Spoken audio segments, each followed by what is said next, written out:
வணக்கம் நண்பர்களே, நான் உங்கள் கிச்சா பேசுகிறேன். பேப்பரில் வந்த பையனின் ஃபோட்டோ, பெரியவாளின் தீர்க்க தரிசனம், அந்த சம்பவம் பற்றினது தான் இந்த பதிவு. இந்த பதிவு உங்களுக்கு பிடிச்சிருந்தா லைக் பண்ணுங்கள், ஷேர் பண்ணுங்கள், கமெண்ட் பண்ணுங்கள். மறக்காமல் பெல் ஐக்கான் கிளிக் பண்ணுங்கள், சப்ஸ்கிரைப் பண்ணுங்கள். பிஏ தேர்வில் வெற்றி பெறவில்லை. பையனுக்கு அழுகையாக வந்தது. வீட்டுக்கு திரும்பி போக மனம் வரவில்லை.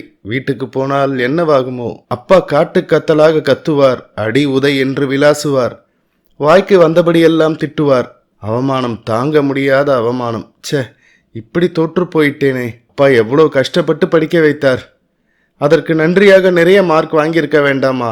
பெரியவாளிடம் வந்து சேர்ந்தான். கண்களில் கண்ணீர், முனகல், அழுகை. செத்து போயிடலாமான்னு தோன்றது மகா பெரியவா அப்படின்னா அந்த பையன். மகா பெரியவா உட்காரு என்று சைகை காட்டினார். உட்கார்ந்தான். வீட்டுக்கு போயேன் என்றார் மகா பெரியவா.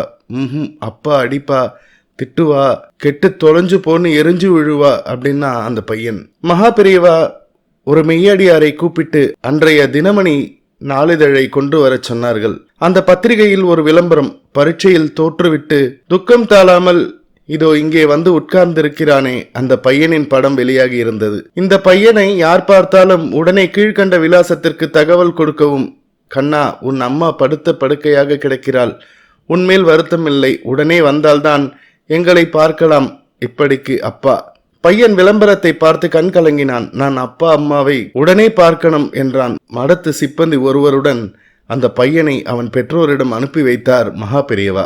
அன்றைய பேப்பரில் அந்த பையனின் போட்டோ வெளியாகி இருக்கிறது என்பது எப்படி தெரிந்தது மகா பெரியவாளுக்கு? ஜெய ஜெய சங்கர ஹர ஹர சங்கர. இந்த பதிவு உங்களுக்கு பிடிச்சிருந்தா லைக் பண்ணுங்க, ஷேர் பண்ணுங்க, கமெண்ட் பண்ணுங்க. மறக்காம பெல் ஐக்கான் கிளிக் பண்ணுங்க, சப்ஸ்கிரைப் பண்ணுங்க. நன்றி நண்பர்களே.